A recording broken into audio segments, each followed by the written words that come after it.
Hi, I'm Brian LaFauci. And I'm Ashlee Barton. And for the month of March, we're going to be talking to you about mobility, a key piece in your business and in your physical wellness.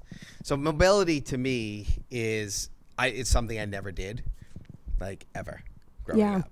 Like I was always like, I want to lift heavy things and put them down. Right. Who doesn't want to do that, right? Right. And then everything tore. Yeah. This tour, that tour, and this tour. I think a lot of that had to do with that. Now it's like my favorite thing. Yeah. I think like over time, you keep training really hard and you realize that as you get older, you need to work on like flexibility, mobility, and include that into your training, or else they're just getting tighter. The stronger you get, the more muscle you build. Yeah. And so part of like mobility training is protecting those joints, keeping the muscles looser, more flexible, the ligaments, your fascia. Yeah. Keeping that stuff fluid and flexible so that way all that pressure and, resistance training on your joints isn't so like demanding. Yeah, absolutely. Yeah. And so let's have a little conversation about it today. We'll talk for a little bit. Stick with us to the end, because we're going to point you to some tips and tricks on this, and also tie into our Instagram channel, where we will also be promoting this through the month of March.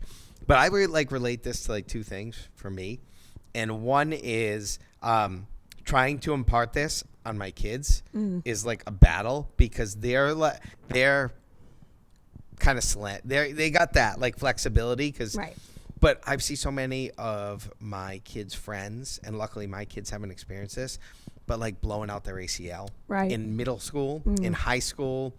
I don't remember it being as common when I was growing up, and maybe I'm wrong. I remember breaks. Well, I think, you know what I think it is? I think a lot of athletes now, like student athletes, they're training a lot stronger, a lot harder for longer periods of time, right? So where we might be in a season for a couple months, and then we would have like the next season off. Yeah. Now it's these kids are training all year round, multiple sports, sometimes a couple sports at a time. So they're not giving their body time to recover.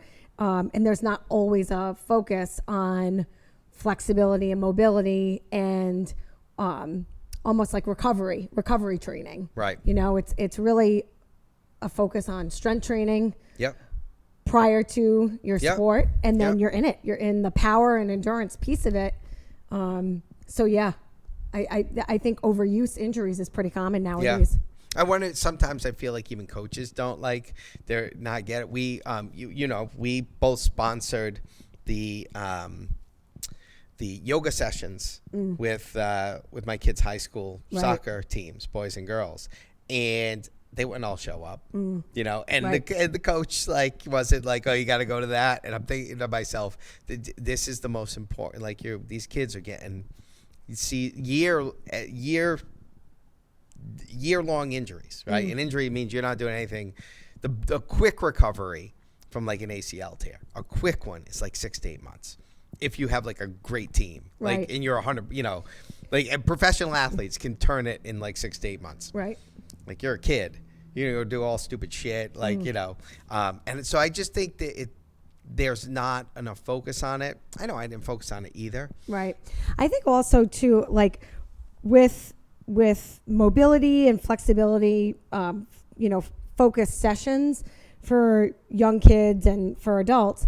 Not only is it beneficial for your muscles and your joints, but also just like for your central nervous system in general. So, if you think about adults that are training hard all the time, they don't have this balance of calming their central nervous system at all. Huh, right? I never really thought about that. So, and I think nowadays, again, with kids, same exact thing.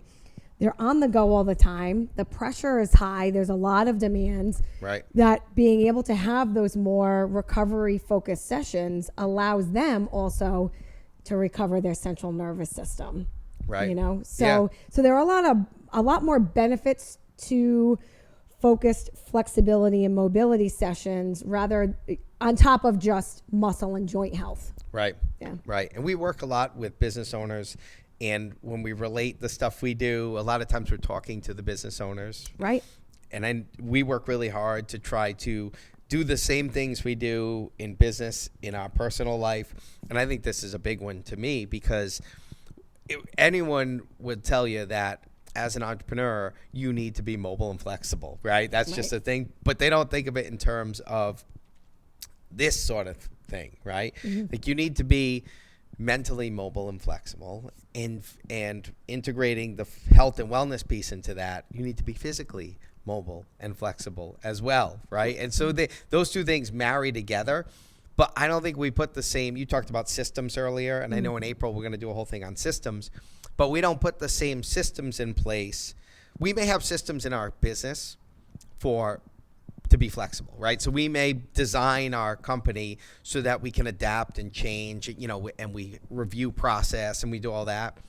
But we don't put systems in. I feel a lot of times people don't put those systems in for overall flexibility with our body, right? Which as you age will be the one you can identify an old person if they were think about the hike we went on with the dogs, and that person was I knew that person was old by how did you know they were old? Just by the pace of their walk, the way they walk. It was very like, it was rigid, it was so you can, that's what happens. I know there's people here in your gym in their mid-70s that are machines, flexible, strong, and because they're doing all those things. Right. But that will happen, and training yourself that way, and treating your body that way, and putting systems in place to be flexible and mobile. Right. Yeah. Yeah. And I think it comes down to integrity, right, in your life, right? So you can operate with integrity in your business, right? So the way you show up in your business, but then why not show up that way in your health and wellness, right? Yeah. So if we want to be mobile and flexible in our business, then we should also be integrity on the other side of that, mobile and flexible in our health and wellness as well. So yeah. And it's patterns of routine. Yeah, totally. Like I was in a real pattern of routine with working out that has adapted only because mine adapted because you opening this gym and your workout style was so different, and then I got to be a part of it and experience it, and like, holy shit. Like, and now that's why I tell all my friends, I'm like, all the people I worked out with for years, I'm like, you got to come experience this, because I'm telling you, it's not what we were doing. Right. And I guarantee you it's still what you're doing. And you're going to see deficits. They're going to become glaring, right? And you're going to feel weak, and you thought you were strong, but it's wholeness, and it's wholeness of how we look at ourselves. So we'll take this month. Follow us on our Instagram channel at One Strong and One Strategy. And we're going to be giving you tips and tricks every week on how to maximize your mobility, both in business and with your body, for the month of March Mobility. And I'm Brian LaFauci with One Strategy. I'm Ashlee Barton with One Strong.